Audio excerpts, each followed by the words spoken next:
Glad you guys are back with us. You are going to love this one. Welcome to Roseville Motorsports.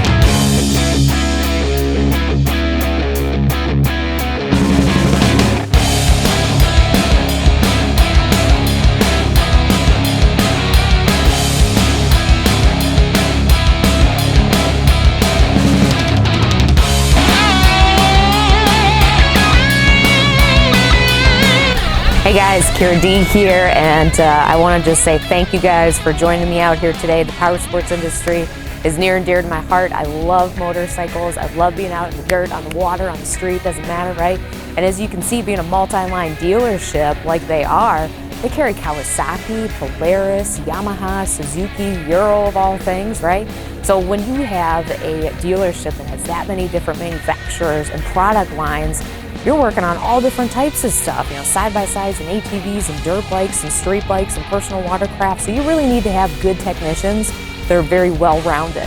So one of the great things that they have done in the past is they've come to hire some of our graduates from MMI. And when we have students that go through a multi-line program like that, they come into a multi-line dealership and they have the opportunity to make big money because they have that exposure. So these guys have been super successful. I'm excited to share their success with you. So we're gonna go back in the back and we're gonna check out what they're doing today. See you on the flip side.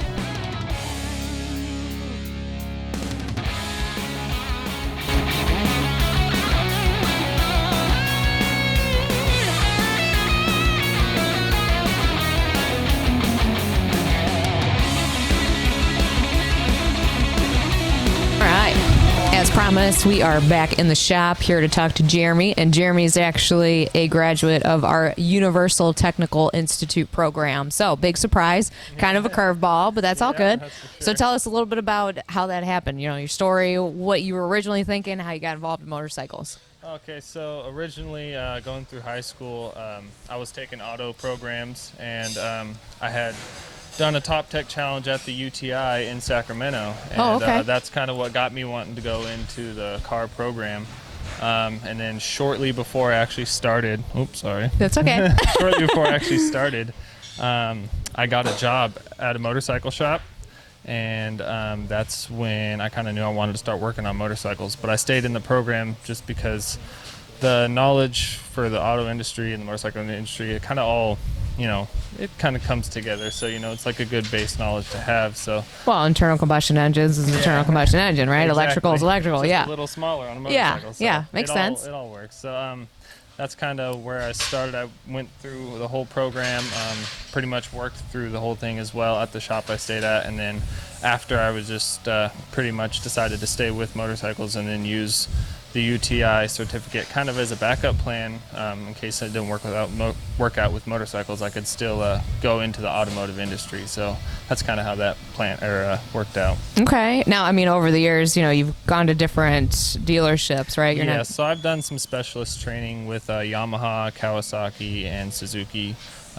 just for these for the power sports industry. Sure. And, so I've definitely put a lot more training into the motorcycle side of it now, but you know, having that base knowledge at UTI definitely helped out a lot. Sure. So a lot of the courses that they teach for these specialty ones are more, you know, in-depth electrical and in-depth on specific motorcycle engines and specific procedures for that. But it all works out. You know, the knowledge I learned there really helped out a lot. So That's awesome. Now, okay, before we jump into your career and what you're doing today, let's just talk a little bit for a second about, you know, winning that money at that Top Tech Challenge. So we host Top Tech Challenges at our campuses, and that's really an opportunity for students that are in like automotive programs or power sport programs while they're in high schools to get some scholarship money, right? It's basically a scholarship, and that helps you pay for school. I mean, that's a huge bonus. Helps a lot. Yeah. Sure. So how did you get, or did you volunteer into it, or how did you hear about that? So in my high school automotive class, we had one team send, and it ended up just being me and my buddy Adam were the only ones representing our school, and we were the only ones that actually volunteered to do it. None of the other kids wanted to do it. So we're like, you know, we'll go for it. Why not? Kind of the underdog situation, because we weren't sure what to expect, and there was a bunch of other schools there with like 5, 6 kids and all that. And we just kind of went in not thinking, you know, we're not going to win or anything. We're just doing it for the experience, to see the campus and all that. And actually ended up winning it, and it was a big surprise. I know, we were like, okay, yeah. So we got the $1,000 scholarship. We got, a bunch of tools for our high school shop and stuff, and it was, a great experience as well. So yeah. it was a really cool, that's killer. cool thing, and that's, kind of the one thing that got me sold on UTI. I was like, okay, well, these guys really know what they're doing. They have a great facility and stuff, so like this is where I want to go. So, okay. And then on top of that too, there was another scholarship that they did where we all went to UTI and then did a written test. Oh, okay. And then I did that one and ended up winning it as well. So that, with other, top tech challenge, all that extra help really made it worthwhile to go there, and made it a little bit easier on me too to afford it. So yeah, absolutely. awesome. Well, that's the great thing about it. Just you taking that chance and putting in some effort and giving it a try. If you don't try, you're not ever going to win, right? Exactly. It's kind of like people want to win the lottery. Well, you're not going to win the lottery if you don't play lottery, right? Exactly. You got to get involved in it. So good for you. That's super cool. So were you always interested in motorcycles, and that's what made you go and apply at a shop, or did you grow up around them? Yeah, so I grew up around motorcycles, racing my whole life, pretty much. My dad raced his whole life, and there was one specific shop in the town that I grew up in that I used to go to all the time, and they actually sponsored me when I was a little kid. Oh, okay. So when I was looking for my first job, I went there and was like, hey, you need some help around the shop, sweeping up, stuff like that, and they hired me on, just to do little odd jobs, and then about 2 months in, they lost a tech and needed some help with stuff, and I was like, well, I'm going to school for it. I know how to work on these things, so I'll help out. And pretty much since then, they hired me out. They made me a tech, and we're like, okay, well, you know what you're doing, so go ahead and do it. So it worked out really well. I had some good connections before, but it was a good experience for sure. Now, do you feel like this is where you're supposed to be? I mean, working in the motorsports industry, definitely. power sports products, it's where you're supposed to be, right? Definitely what you I figured feel that out. my calling in a way. Yeah. It's like every day I come to work, I don't even really consider it a job. It's just I get paid to have fun working on bikes and taking apart motors, stuff like that. So it's a challenge, but it's it's still fun for me. So it's definitely something that I consider what I'm supposed to be doing. Yeah. I wouldn't have anything else, I wouldn't do anything else. So. Any different, huh? Nope. Okay. Now tell us a little bit about what you're doing. I mean, obviously your jobs are going to vary because there's different types of products, right? So you have stuff that comes in that you got to troubleshoot and figure out, okay, why is this a no start condition, or, why is it getting bad spark or running like crap? Yeah, and then you have like regular maintenance work too, right? Yeah, exactly. So we do get a lot of troubleshooting jobs, no run issues, no start issues, electrical issues, all of that. But big major one that we get is just normal services, so 25-hour, 100-hour services, stuff like that. This one specifically, I'm doing a 100-hour service, so we did all the fluids, we're doing a valve adjustment, doing a couple other like suspension checks and stuff like that. And then not only that, we also do like warranty work and stuff like that. So if a unit comes in with like a recall or something like that, I do all those jobs as well. So we do a broad spectrum of things. And then along the lines of that, we also do like accessory jobs. So if a customer buys a unit and wants accessories put on, like roll cages and stuff like that, like we have one here in the shop, and we'll do stuff like that, light bars, all that kind of things. So okay. You definitely get to do a whole lot of like a wide spectrum of jobs in this shop. So nice. It's really nice. I like it. Now, now that you've been out in the business a little bit, are you like master certified, second level, third level? Like what's that really look like for you so right now? Yamaha, they have 3 levels. They have your bronze, silver, and gold. As of right now, I'm at silver. Okay. I'm hoping to get into gold. I know, right? Yeah. There. Yeah. I'm hoping to get my gold certification sometime next year. Okay. They only do like 2 classes a year, so I have to wait until the next one comes up. And then for Kawasaki, they have specialist and then 4 separate pro classes, and then a master class when you get them all done. Sure. I've gotten my specialist, and I've gotten like 90% of the classes done for my other ones. So I'm almost to my pro status in Kawasaki. Sure. Yeah. And then once I get those other 4 classes done, I'll be at my master class too. So okay. I'll probably have another year or 2 of training before I'll be at the master level, but I'm on my way there. So. Okay. And then there's Suzuki and Polaris. I haven't really started much of their training yet, but I'm going to be working on getting that started up this year as well. So okay. So like working up. long-term career aspirations, like where do you really want to be? It sounds like you want to go back to some of those classes. You want to get certified, be a master tech, but like what's, 10, 20 years from now, right? Because you're not leaving the business. You're Yeah, sticking exactly. around, I'm right? staying This is your around for deal. sure. So, yeah, what does that look like for you? For me, honestly, it's probably being here. I love this shop, and Okay. just being at the master level to where, anything comes in, I know exactly what needs to get done to fix it, and that's kind of where my aspirations are looking right now. So I just kind of want to stay in this business. It's a great challenge for me, and it helps me grow a lot. So I definitely like it. So I'm going to be staying here, want to get to that, top level. Sure. I know that Yamaha, they do what's called like a world GP for Yeah. mechanics, and that's something that I really, really want to do. So that's kind of one of my big goals that I want to get to in the next 10 years or so, is get to that top level to where I can go and compete against other mechanics and just kind of show my skill, and show how much it's grown over the years. I'm so glad that you brought that up, actually, because that's one of my favorite things about looking at different companies in the industry, and Yamaha stands out for that reason. So they have many competitions between technicians that are all like regional, state, then they go nationwide, and then they go worldwide, and that's hosted in Japan at their headquarters, which is awesome because they fly out there, you compete against each other, you win some money, you get, absolutely. It's a great competition, and you get some good, rapport for it. You get to say, hey, I won this top, world mechanic GP. So it's definitely a cool experience to get to do, and it's something that I'm very much looking forward to. Yeah, So. that's sweet. Well, we wish you the best, and it's super cool that you started out in motorcycles, went to school at UTI, but came back to the industry. Exactly. I love this industry. It's cool to see you're digging it and you're still here. So thank you for your time today. I appreciate it. Thank you very much, Kira. Yeah. Okay, so Jason was nice enough to let us go over here and invade his space, and we're going to talk to him for a few minutes about his experience in going to MMI and then obviously working in the industry. So give us a little of your background, how you got involved in the business. Well, all I've ever really wanted to do was work on motorcycles. Okay. For a living. That's all I wanted to do since I was a kid, and I got my first toolkit, my first dirt bike. And then MMI just seemed like the right decision to make, so I applied for as many grants as I could, and I had someone come out to the house and kind of talk to us about it, and decided that's the route I was going to take, and wound up financing a lot of it, and finally paid it off. Who knows how long ago. It took a long time, but it was worth it.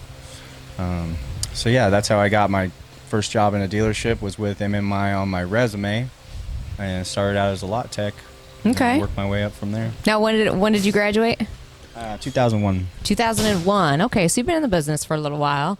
Now, going into school, what was it that really drove you to make that decision? Like, what kind of skill sets were you looking for? What kind of information were you looking for? I mean, what was kind of the decision behind that? I don't know. I mean, I've always just kind of liked science, so anything that had to do with science, mechanics is really based in physics, Yeah. So that makes it fun for me. I like seeing how things work and taking things apart, figuring them out, and trying to put them back together. Okay. So it's a big puzzle, basically. Yeah. Big science problem. Exactly. That's probably the most fun. That's why motors are so much fun. Putting them together, it's kind of like a big puzzle, and when you get done, everything works right, and you get a real sense of pride from it. Yeah, no, that's super cool.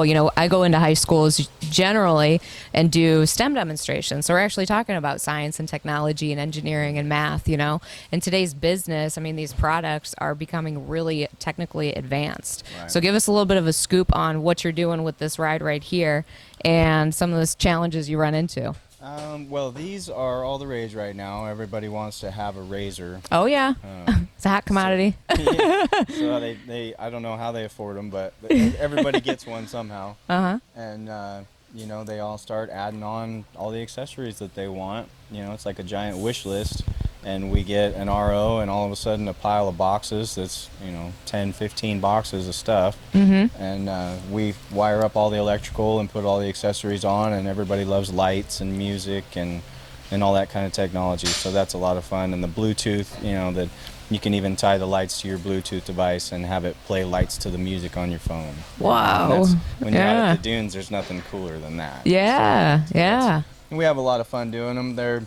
They can be challenging sometimes, and they kind of drag on when you start working on a single unit for 15 to 20 hours. But the days go by quick while we're working on them, and again, you get a real sense of pride Yeah. And you get done and you look at it and you know. And it's sweet, and it's lit up, and it's Yeah. bumping some tunes. You're like, Exactly. okay, this thing's bad. And maybe nobody will ever see the work that you did underneath all the covers. Yeah. But you know it's under there, and you know you did it the right way. So. Yeah. Now, do you have any problems running into like electrical? I mean, just overloading the system when you start putting lights and We music did, and that yeah. kind of stuff? We did, because everything's basically tied to an accessory circuit that's only run off a 20 amp fuse. And so what we started doing is we started getting our own relays from an automotive supply Yeah. company. And so we will basically create another relayed circuit that's, when you key it on, it allows battery voltage to power that circuit instead of trying to power it through that 20 amp Oh, fuse. okay. So All you right. can add as many relays as you need to, and they actually accounted for that and left you a place to mount them all on the firewall, and it all Nice. fits together pretty well. Nice. Now, you landed here at Roseville Motorsports, and you've been here for how long? I've been here about a year and a half now. A year and a half. Okay. Now, you've been at other dealerships outside of the have. state of California? Yeah, I got my start at Michael's Reno. That was where I was a lot tech, and I got a really good base with some good techs there that taught me a lot. And then I wound up moving to California, back down to California here for a while, which is where I'm originally from.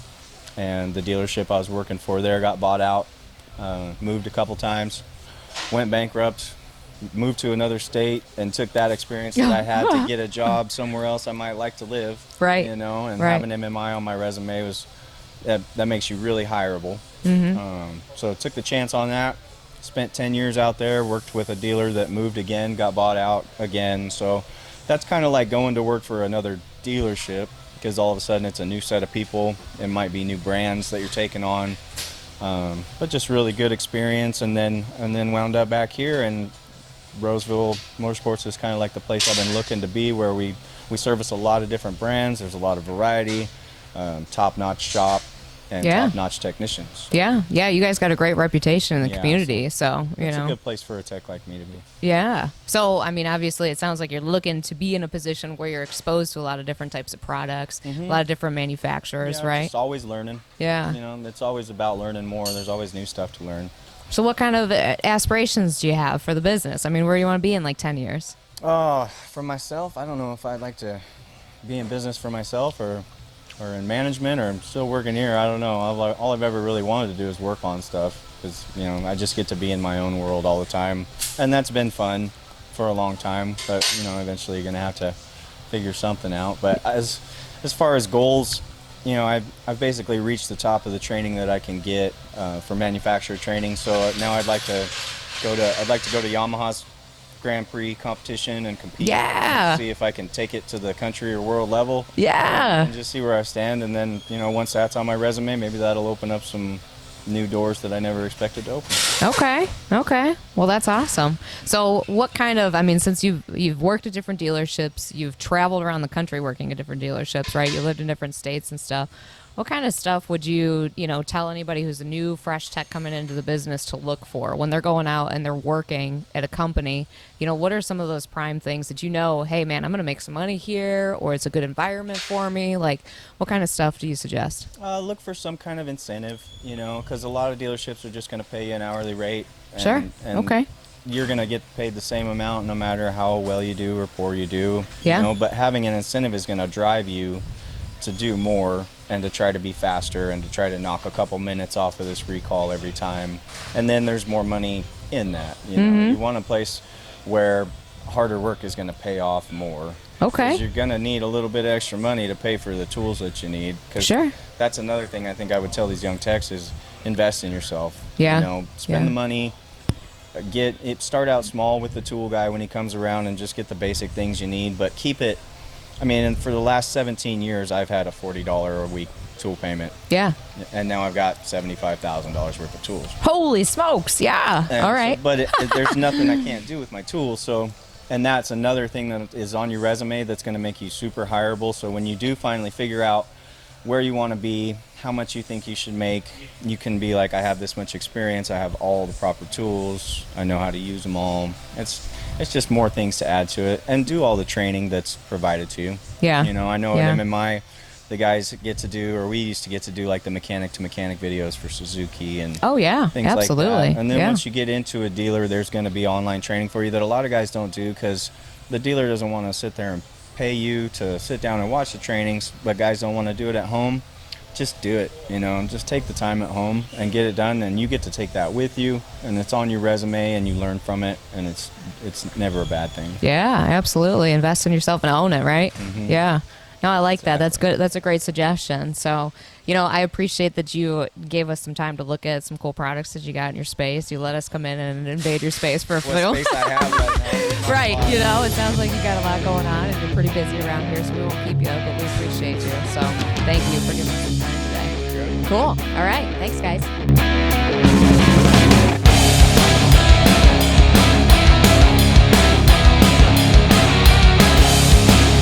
All right, so we're here today to talk to Paul, and Paul is actually one of our technicians that's back in the back and is working on a plethora of different products because you guys are a big multi-line dealership, so that's pretty cool, huh? Yeah. We work on everything, and it all comes in through our door, and if it's broken, we fix it. Yeah? Yeah. What a good way to go about it, right? Yeah. Now, working in the industry, you started out as an enthusiast, right? Yeah. So when I was a kid, I used to see sport bikes riding around, and I'd get all excited. And when I was 20, I never rode motorcycles before, and I went and got my motorcycle license and bought my first bike, like a CBR 600. You know, so I was just like, and then that's all I had. I didn't even have a car. I just rode my motorcycle around for years. Yeah. So yeah, I came from it just loving bikes, and I was hanging out in my house, and I saw an ad for MMI, like on the TV, and I was just like, oh, that's what I should be doing. It just kind of clicked, huh? Yeah. It was. You know, I spent some time in college, and I wasn't really sure what I wanted to do with my life. I graduated, and I was just like working in a coffee shop, and just had kind of aimless a little bit. Yeah. Until I saw an ad for MMI, and I was just like, okay, I love motorcycles. I like working with my hands. Why don't I turn this into a career? So I loaded everything I owned into the back of a U-Haul and drove to Phoenix. Nice. Yeah. You were just like, I'm doing this right here, right now. And boom. Huh? Totally. Hit the road. Exactly. So, I mean, that had to take a lot of courage to just change your entire life, change your career, pack everything up, you know, go about that process. Were you nervous, or did the support services help you through that? Or Yeah, I was more excited than anything else. Yeah? You know, I mean, I was definitely at a point in my life where I was ready to make a change, to do something new. I mean, you can only work in a coffee shop for so long before you have to get a life. Right. So yeah, it was exciting. It felt like a sense of adventure. Like I'm doing something for myself that's going to be, who knows? I was just ready to go. So I took a picture of everything I own in the back of the U-Haul with my motorcycle and behind everything else. And I was ready to make it happen. So it was exciting. I had no idea what to expect. I never lived outside of California before, and it was thrilling. Now, coming into the business and not having that technical background, right? Because you had never really worked on bikes before, that kind of stuff. Were those initial classes getting into school a lot to comprehend, or did they really break it down for you, and was it an easier process because you were working hands-on too? It's really cool how they set it up, because the first half of being at school was all theoretical. We're all working in the books. We're all learning all the stuff behind what we're doing. We learn all the theory first. Right. So having an understanding of what you're doing before you do it makes a big difference. Sure. You're not just picking up stuff and not knowing what you're doing. You gotta say, okay, well, why are you doing that, and how does these things work, so that you're not just going into a blind. So I really like how they set it up, where you're learning all the theory first before you actually start going into labs and start working with your hands. Yeah, absolutely. And I mean, that theory has to come into play every single day. I Absolutely. mean, everything that you're doing, right? You got to look at the basics, especially when you're diagnosing, and figure out that process. So now that you've been doing this for a little while, what do you think is the best part about being a tech? What do you enjoy the most out of it? The thing about this career that's really rewarding is that it's not just that you're working with your head. It's not just that you're working with your hands. You're doing both. It's a physical job. You're on your feet. You're working with your hands. You're not sitting at a desk, at a computer, in a cubicle. Right. So you get out, you go on test rides and stuff. So there is an aspect of the physical part of the job, which is good. Yeah. But combined with that, there's real puzzle solving, and you're really trying to figure things out. You're really you're looking at something and going, okay, why is this not starting, or why does this not have spark? Or so there's an aspect of it where you're trying to solve puzzles. So you're using your mind as well as using your body, and Yeah. I think it's a really nice balance in this career. Yeah. So tell us a little bit about your career in this industry. You know, where it kind of started after you left MMI. And when did you graduate? I graduated in '99. In 99. Okay, so you've been in the business for a little while. So tell us Yeah. about that progress. You know, what happened to you after all those years? Yeah, so I graduated in '99. I entered in '98, and I loved it. I really applied myself. I was like top tech, and I was just like super. Top tech. Yeah. Okay. I got a little award from like the Honda program and everything. So yeah, Go Paul. Okay. so that was really cool. And it was like the winter of '99 when I graduated. The timing was all wrong. I didn't graduate when it was like everyone was hiring. But I did really well in school, so I just put out my applications. I knew where I wanted to go, and someone took me in. And the funny thing is, I started working in like the only spot that had opened at the dealership at that time, because it was like January, was at the parts department. Yeah. So I worked in parts for a little bit, and then eventually I finally got moved over to the service department, and then I was like service writing, and then I became a service manager, and then I was like running big service departments.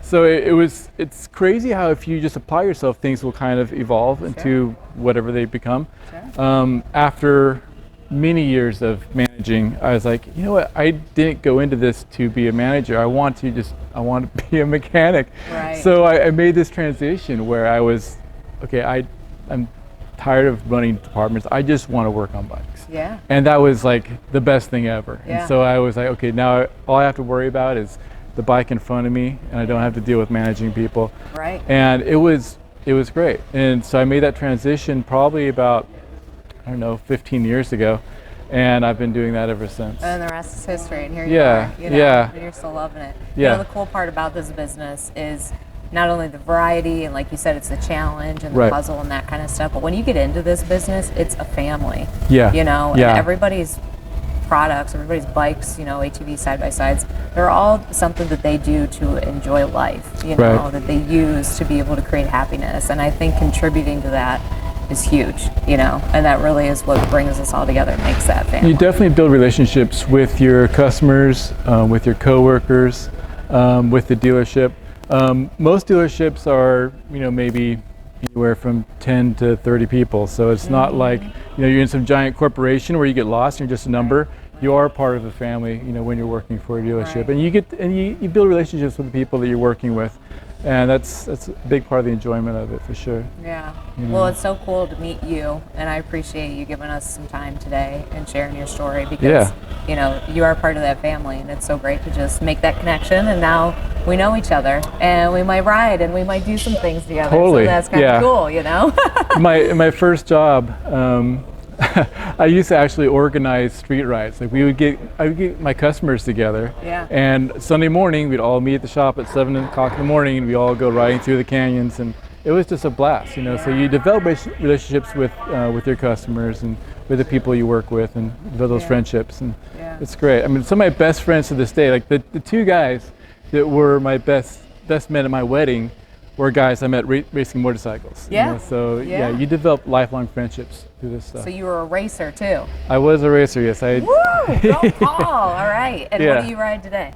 I ride an SV650. Okay. Yeah. Wow. Yeah. Okay. So went from racing to renting, still Right. still riding, Yes. organizing rides, being a tech.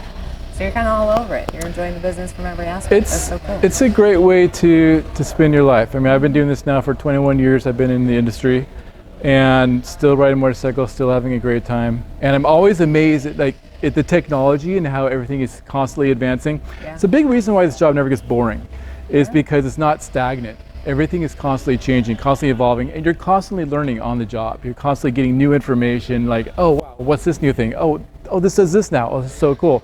And you get to figure out how it works, and then you figure out how to fix things as well. Nice. Yeah. Nice. So do you have any words of wisdom for anybody coming into the business? Absolutely.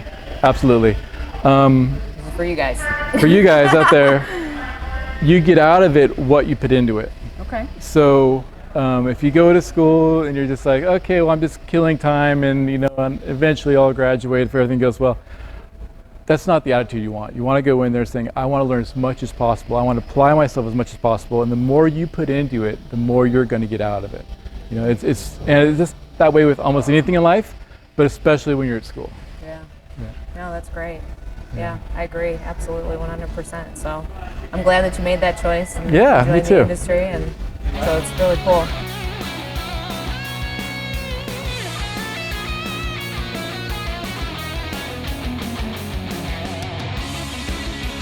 Hey, thanks for sticking with us, guys. That was great information from all the technicians in the back. We really had a lot of fun talking to them about their experience in the industry. And obviously, everybody's got a different pathway. And hopefully the things that you guys picked up out of that are some of the things that we talked about last week and we talked about throughout the day, just being passionate, showing up, making sure that you're involved in the industry because it's ever changing, right? Right. Yeah. So this is actually Zach, and Zach is a service manager here at Roseville Motorsports. So Zach, being a huge multi-line dealership with multiple different brands, what kind of challenges do you run into in servicing that many different products? Well, it's mainly keeping up on trend.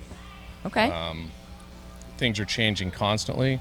As a technician, as a manager, we all have to keep up on that training.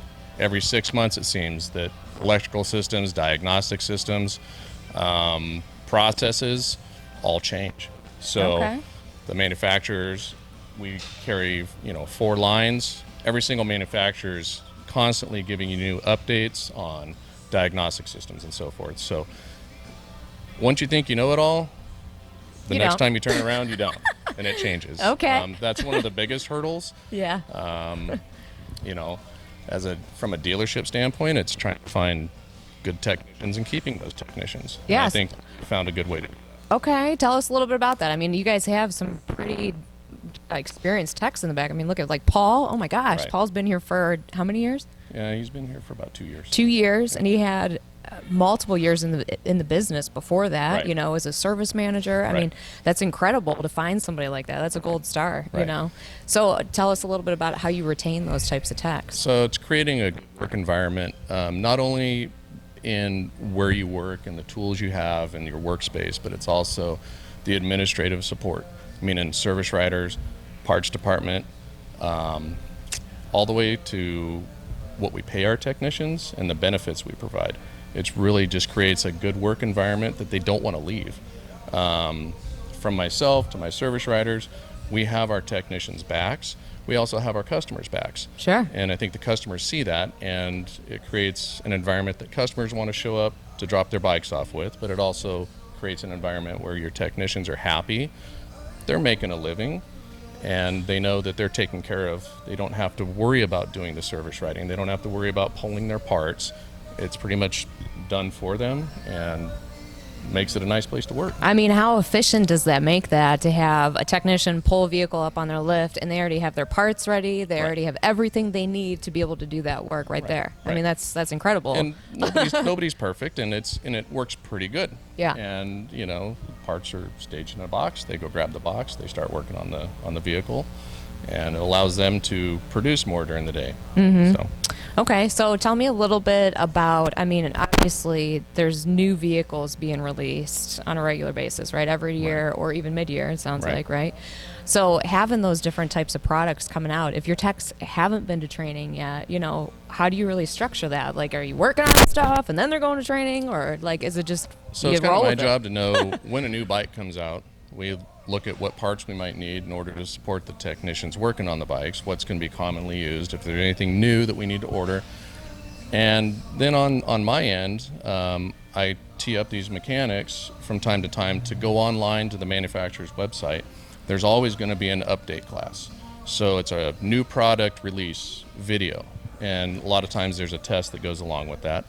And it just gets you, sometimes it's even a sales video, but it's really going to introduce you to the bike, the fuel system, electrical system. They fill your head with all sorts of great information. It's all there. You just have to take the steps to go out and look. And that's what makes a great service department and technician, is somebody who's able to take a lunch, go online, look at the manufacturer's training website, and update themselves on this information. Polaris is constantly changing, month to month. Their updates change. Sure. Knowing what their updates include is very important, because it could solve a problem that you're having with the vehicle and you don't even know it. They have a new update, problem solved. Right. Download the information, customers on their way. Right. So it starts from department management, but it's also on each individual technician to take the opportunities that they have, whether it's coming in a little early, a little staying late, taking your lunch, and looking up that information. They are able to do it while they're on the clock.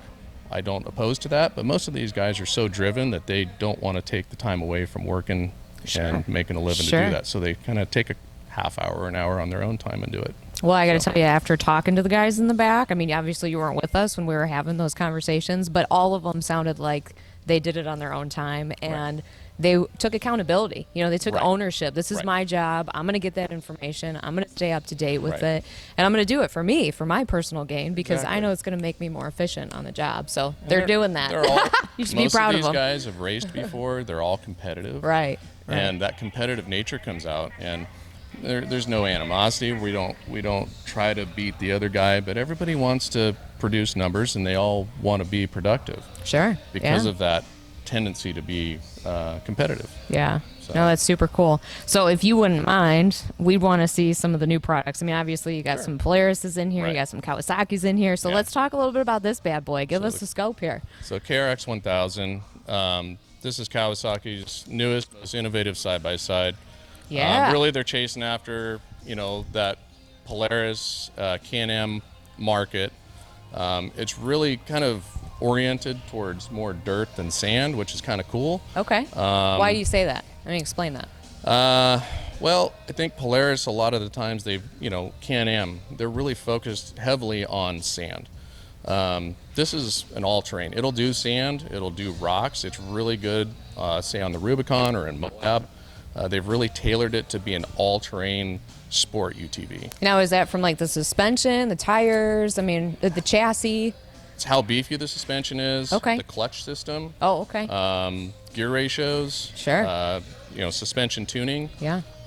Okay. Kawasaki's claim to fame on what really sells this right now is the clutch system. Okay. So the belts last probably 3 times, maybe 4 times as long as a Polaris, and that's where we're seeing a lot of sales on these, is because people want to buy something that they can drive and not worry about having to change a belt. And that's where Kawasaki's really pushing this product. Okay.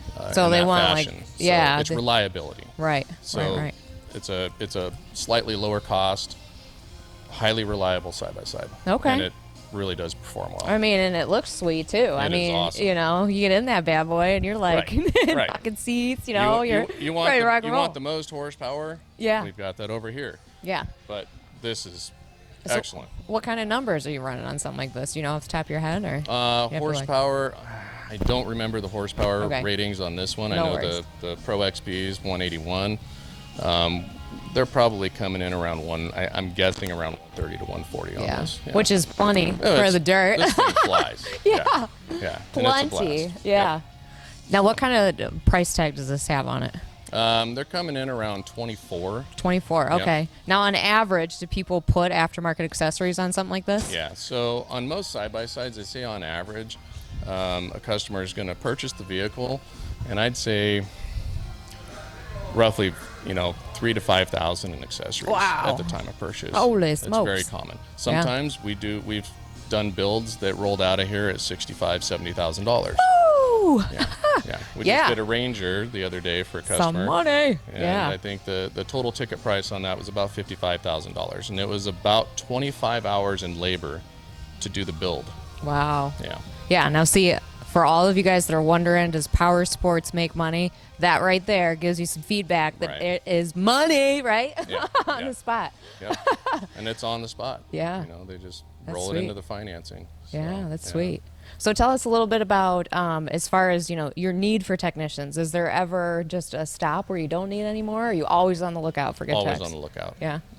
Ever changing. And we don't have a lot of turnaround, but you always want to tee up potentials. Mm-hmm. Plus, what we like to do is bring people in that maybe have a year or two of experience with some technical training. Sure. And Yeah. we bring them in, Yeah. and most of these guys start at the bottom, and sometimes that's hard for people to really grasp. They've gone to school, they've worked at a place for a year or two, and they want to come in and be your guy.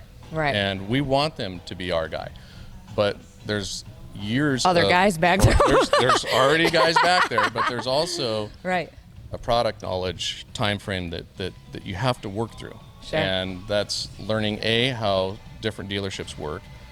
B, it's just product knowledge, Yeah. and that takes time. You have to touch everything multiple Sure. times in order to start getting a feel for how to work on it, Yeah. what to expect. Right. Right. So we bring our guys in and start them as oil changers, tire changing, pre-delivery inspections, and you do that for 6 months to a year, and you show improvement. You show that you're willing to learn and listen and understand that you know a lot, but you don't know everything, and you're willing to listen to other mechanics and your leadership Sure. Yeah. and do the online training. Be a team After a player, right? year and a half, Yeah. then you're on the line, Right. getting bigger jobs and pushing your skills. Right. Holding your weight. Yep. Okay. Makes sense. Totally makes sense. Right. So I appreciate everything that you've told us and shared with us, but this is the time where we want to give our audience a chance to ask some questions. So fire away, you guys. We have any on the board? Oh, okay. If you guys have questions, I don't know if you know this or not, but there's a chat function on there, so you can log in and you can ask questions through the chat function on Zoom. So if we see some coming through, all right. What's your favorite thing to work on? Ooh, okay. So what product is your favorite thing to work on? Me personally, I would say sport bikes and motocross bikes or off-road bikes. And that's just because I have lived my life racing off-road, motocross, and road racing. Okay. So that's my passion. So if you lay it all out and you ask me, hey, what are you going to work on today? I'm going to pick one of those. Right. As a whole, I'd say most of my technicians have learned that working on side-by-sides, once you learn how to do it efficiently, A, it makes you a lot of money, and B, they're kind of easy to work on in a way because you don't have to have tiny little hands to get in places. Oh, sure. Yeah, it's a little more Most of spread these out, things are right? pretty spread out. Sure. We have lifts that are capable of holding these things off the ground and making it easy to work on. Yeah. The parts are bigger, and they're fun. You get to build them. Right. That's mainly what we do, or you get to pull the motor out, pull the turbos off, tear these big old engines down. It's a lot of fun. Yeah. So Get that's, in. on the whole, I'd say most of my guys like the side-by-sides. But I do have a few technicians that are old school, sport bike racers. Oh, and, yeah. they kind of look for some of those, 4-cylinder engine jobs, Mm-hmm. and that's what they like to do. But on the whole, I'd say currently side-by-sides are the most favorite for everybody. Okay. Okay. That was a great question. Next one. Why do you like to hire MMI grads? Okay. Great question. Why do you like to hire MMI graduates? Mainly because they've been taught by MMI, who's backed by OEMs. So a lot of the information that you're learning at MMI is going to help you when you're doing your further training through the manufacturers. Okay. So I find that a self-taught garage mechanic, you throw them into a Yamaha or Polaris testing environment and they're having to learn all this information, it's completely foreign to them. Right. And it's good base knowledge that helps you further learn. And it's a good foundation in that sense. Nice. The OEMs have spent years and millions of dollars on learning how to train technicians. Sure. You guys take that and put it into action. And there's a reason why they spent that much money, because it works. It works. It does. Exactly. It does. And, Yeah. I just find them easier to train in the long run. Okay. Yep. Great. No, that's great. So what's the next question there?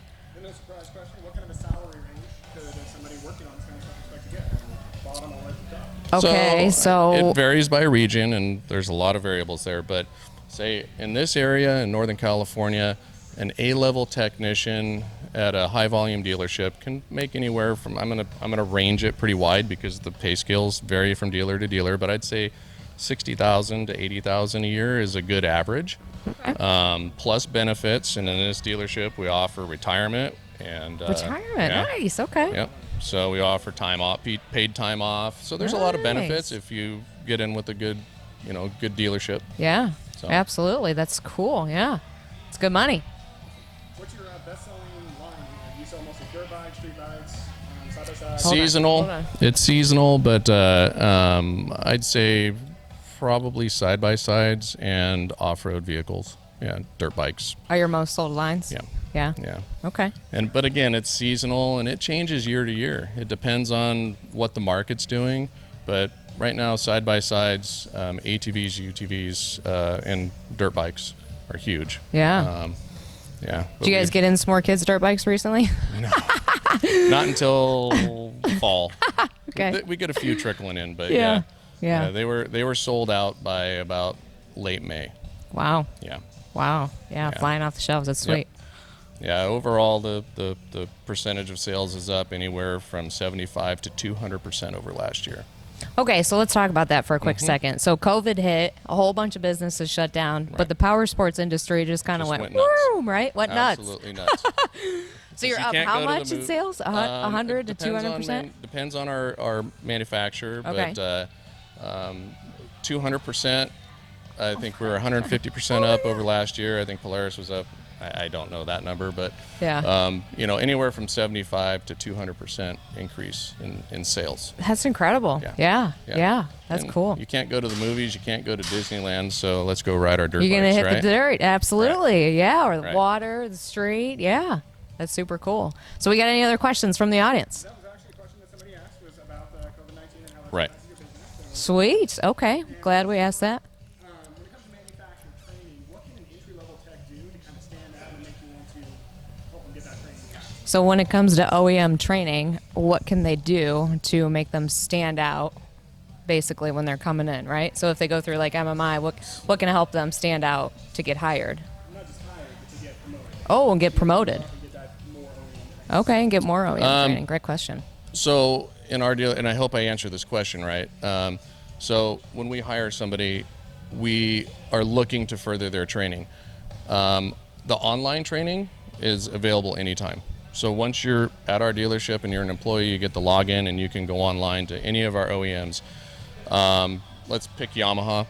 Yamaha has bronze training that's online. Sure. They also have engine diagnostics. They have different training courses that are outside of that bronze. We encourage our techs to get to that level, usually within 6 months. All right, Okay? so hit the ground, So get going. a lot of yeah. them are going to Okay. leave MMI and they're going to have a bronze certification or some sort of certification. But if they don't, if they chose Honda and they come to work for Yamaha, we still immediately offer them that opportunity. For us to send a technician out to training, I usually require at least a year of tenure, Okay. sometimes a year and a half, mainly because it costs a dealership money. Sure. So it's not cheap to fly somebody across the country and put them up for a week for training. I want to make sure that technician's going to stick with me. Sure. If I see some loyalty, and that's a big thing, loyalty. Technicians like to bounce looking for the greener grass. Yeah. Try to find somewhere that you can stick to, spend 4 or 5 years honing your skills, and hopefully that dealership will take care of you and send you out to get your upper level training. And being a 4-line dealership, that's a lot of training. That's a lot of So training. you pick one manufacturer this year, next year we're going to send you over here. Right. But it takes time. Right. And that's the thing that these guys coming in, they want it right now. It takes time, and I'm looking for loyalty. Okay. No, that's a great response. I Yep. mean, that makes sense. It's an investment, like you Right. said. So It is an investment. that makes sense. Great. Okay, so that's all the questions. So we appreciate you guys coming out today, and I'm so glad that you let us hang out in your store and no steal problem. some time with Glad everybody. to have you.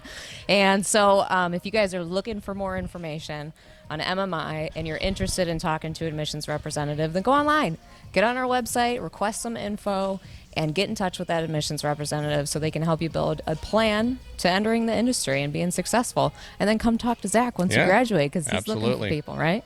So Zach, Always looking. what side down? Rubber side down. All right, that's right. All right, bye you guys. Thank you.